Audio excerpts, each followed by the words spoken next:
KKN Mandiri Siklus 2 yang saya laksanakan bertempat di dua sekolah yang berada di sekitar saya. Sekolah yang pertama adalah Sekolah Dasar Negeri Kanca yang berlokasi di Desa Cihideng, Kecamatan Parompong, Kabupaten Bandung Barat. Lalu sekolah yang kedua adalah Sekolah Menengah Kejuruan Budi Raksa yang berlokasi di Jalan Kolonel Masturi 8, nomor 171, Desa Sukajaya, Kecamatan Lembang, Kabupaten Bandung Barat. Perencanaan kegiatan KKN Siklus 2 dimulai pada tanggal 7 Agustus 2021. Dimulai dengan melakukan perizinan kepada pihak sekolah. Selain melakukan perizinan, saya juga melakukan survei ke sekolah. Lalu saya membuat dan menyiapkan instrumen wawancara yang akan digunakan. Lalu saya juga menyiapkan benda dan alat apa saja yang dapat menunjang kegiatan KKN ini.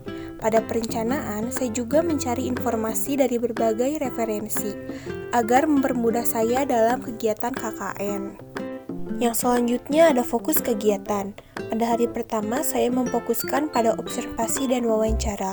Lalu pada hari kedua, sosialisasi macam-macam media pembelajaran berbasis IT yang dapat digunakan dalam pembelajaran daring. Lalu pada hari terakhir, sosialisasi penggunaan media pembelajaran berbasis IT dalam pembelajaran. Pelaksanaan dimulai pada tanggal 9 Agustus 2021.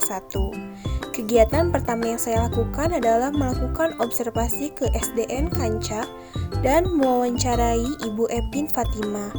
Lalu kegiatan dilanjutkan dengan datang ke SMK Budi Raksa untuk melakukan observasi dan melakukan kegiatan wawancara kepada Ibu Ita Pratiwi. Assalamualaikum Ibu, perkenalkan nama saya Monika Desideria dari kampus IKIP Siliwangi. Nah, pada kesempatan kali ini saya sedang menjalankan program KKN di mana memfokuskan pada pembelajaran sekolah di masa pandemi. Nah, pendapat Ibu tentang pembelajaran pada masa pandemi itu gimana sih Bu? Pembelajaran daring kan yang digunakan? Iya, pasti ada kerugiannya ya, ada dibanding keuntungannya gitu.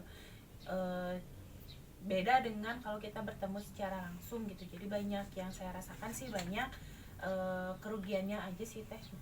Kerugiannya ya Bu? Iya, jadi kayak anak-anak jarang mengerjakan tugas gitu, banyak yang menunggak tugas lah intinya gitu. Pendapatnya apa ya terlalu membebankan kepada orang tua ya, karena kebanyakan orang tua mengeluh tentang pelajaran daring ini karena sebagian orang tua ada yang mampu, ada yang tidak, terlebih mereka harus membeli kuota setiap harinya. Kalau menurut gurunya gimana? Terbebani kah atau bagaimana? Iya, justru itu. Jadi gurunya tidak bisa apalagi sekarang kelas 1 yang baru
pembelajarannya secara daring. Jadi dari sekolah kami itu mewajibkan gurunya untuk membuat modul gitu. Jadi modul yang dibuat harus semenarik mungkin gitu, biar anak-anak lebih semangat untuk belajarnya gitu. Terus anak-anak yang kesulitan dalam mengakses modul bisa datang langsung ke sekolah gitu. Jadi boleh ke sekolah, tapi ke sekolah pun tidak tiap hari. Jadi seminggu sekali gitu. Ada juga yang mengaksesnya lewat Google Classroom atau nanti kita bisa menggunakan Google Meet.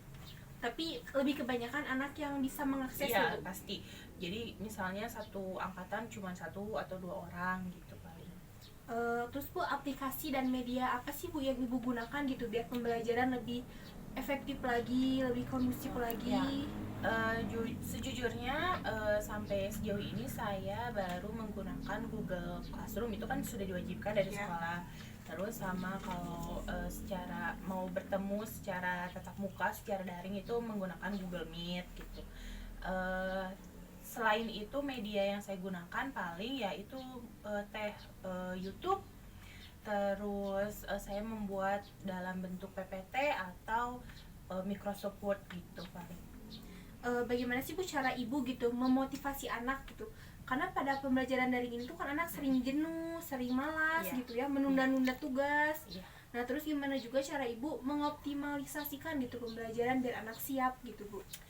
Sebenarnya ini harus kerjasama antara sekolah, wali kelas, sama orang tua gitu. Jadi tidak bisa hanya gurunya saja gitu ya, gurunya saja membuat modul secantik apapun, sebagus apapun, kalau anaknya tidak mengakses modul yang kita berikan kan sama aja, berarti harus ada campur tangan dari orang tua gitu.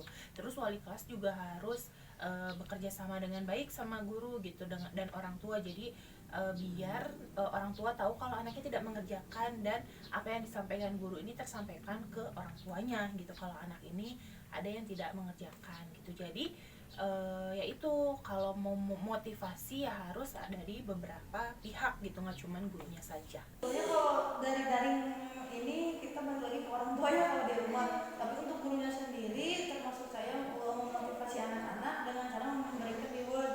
Jadi reward itu kayak mereka mengumpulkan tugas, saya kasih bintang di bukunya, kayak gitu-gitu. Kalau iya sebetulnya kalau lagi seperti ini mah orang tua yang lebih dominan gitu di rumah, gimana caranya anak biar bisa. Memang kebanyakan orang tua mengeluh kalau di bahasa Sunda kumaha tuh Bu, ya anak kayak gini gitu. Tapi ya bagaimana lagi, udah susah. Iya, kayak gini situasinya gitu.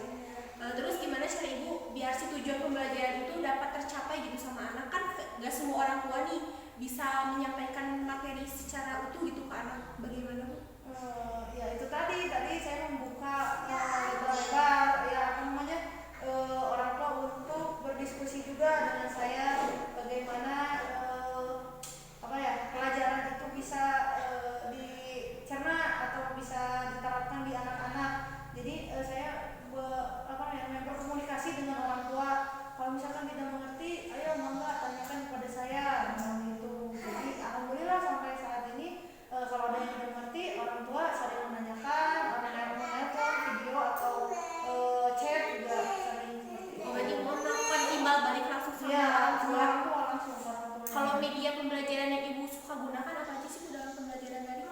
Apa ya? Ya itu kan video, yang pertama sih video. Terus buku pegangan ya, buku paket yang dari paket. Terus kebanyakan saya tidak langsung ngasih buku paket ke anak-anak, tapi sama saya dirangkum lagi, misalkan dikasihinnya bertahap. Jadi tidak kan kebanyakan waktu itu kerjakan langsung sekian tapi sama saya dirangkum lagi, dimodif lagi, baru dikasihkan ke anak gitu. Jadi cuma menggunakan video. Kalau Google Classroom enggak Bu? Enggak, karena ya itu tadi Keterbatasan sama orang tuanya. aja, karena anak-anaknya juga tidak semuanya ada di maksudnya di daerah kotanya gitu. Ada juga yang di pelosoknya susah banget itu. Apa sih Bu dampak positif yang Ibu rasakan gitu dari pembelajaran daring ini, baik untuk Ibu, baik untuk anak, baik untuk sekolah gitu? Ini positifnya dulu. Ya, positifnya dulu. Kalau positifnya dulu yang pertama, jadi kita lebih mengenal IT-nya ya. Jadi kayak gitu kan orang tua juga jadi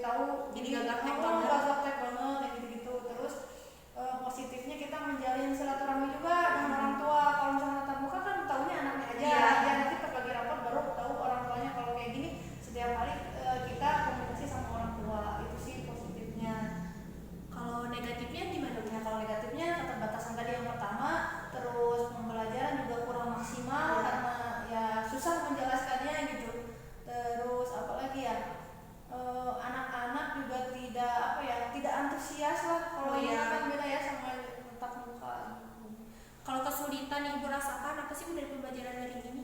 Kesulitannya apa ya? Ya banyak ya kesulitannya. Seperti kalau misalkan orang tua yang tidak paham, tidak mengerti, itu nanti larinya kayak lebih jadi emosi. Oh, iya, bener. Jadi gitu-gitu. Jadi kasihan juga. Yang pertama kasihan ke anak, orang tua juga jadi beban juga gitu kan. Yang paling berat mah itu sih, jadi dampaknya ke anak gitu kan. Iya. Apa gitu aja. Iya. Kalau positifnya pasti kita siswa dan saya gitu ya, jadi lebih melek teknologi gitu. Jadi tahu oh ternyata ada media yang namanya Google Classroom, ada media yang namanya Google Meet gitu. Anak-anak lebih aktif dalam teknologinya gitu, paham gadget. Cuman negatifnya yaitu jadi berbeda dengan tatap langsung. Kalau misalnya ada yang tidak dimengerti kan kita bisa beritahu langsung gitu. Terus pendekatannya itu lebih enak gitu kalau tatap langsung kan dibandingkan harus daring seperti ini. Jadi ada sisi positif, ada sisi negatif, tapi yang saya rasakan lebih banyak sisi negatifnya. Kalau kesulitan yang Ibu hadapi dalam pembelajaran daring ini apa aja sih Bu? Sulitnya kalau akses internet itu saya rasa sudah cukup lah ya, sekolah menyediakan. Gadget pun alhamdulillah ada gitu. Paling kesulitannya yaitu memotivasi anak gitu, biar anak itu mengerjakan tugas dengan baik gitu ya, tidak menunggak gitu, lebih paham materi juga kan, itu kesulitan kita ya, biar anak lebih paham materi. Itu kalau daring itu agak sulit gitu. Kadang kalau misalnya kita harus Google Meet-nya ada 40 siswa, yang datang malah 20 siswa, kan 20 siswa lagi jadi tidak paham materi kan kalau kayak gitu. Pelaksanaan hari kedua, saya melaksanakan kegiatan partisipasi berupa peninjauan langsung dan membantu guru dalam kegiatan pembelajaran secara Lihat daring. di sini, laporan observasi ini adalah teks yang berisi penjabaran umum melaporkan sesuatu berupa hasil pengamatan. Jadi apa-apa yang diamati lalu dituangkan dalam bentuk laporan yang bisa ditulis dalam bentuk teks laporan hasil observasi. Setelah peninjauan selesai, saya melakukan kegiatan sosialisasi pengenalan media pembelajaran berbasis IT. Pengenalan ini bertujuan untuk membantu guru dalam proses pembelajaran, agar pembelajaran yang diberikan lebih interaktif dan menarik perhatian siswa, dan siswa pun menjadi termotivasi untuk belajar lebih giat. Dengan begitu, tujuan pembelajaran pun dapat tercapai. Partisipasi juga bertujuan untuk memberikan solusi dari permasalahan yang timbul akibat dari pembelajaran daring. Pada hari ketiga, saya melakukan kegiatan partisipasi berupa kegiatan penggunaan atau cara pengaplikasian media pembelajaran berbasis IT pada pembelajaran daring.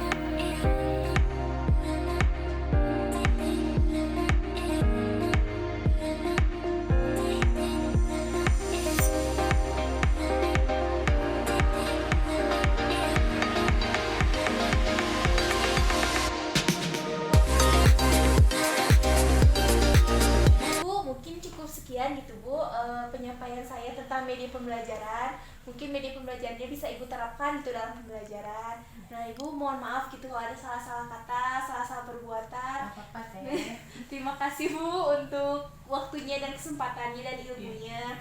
Terima kasih banyak ya Bu.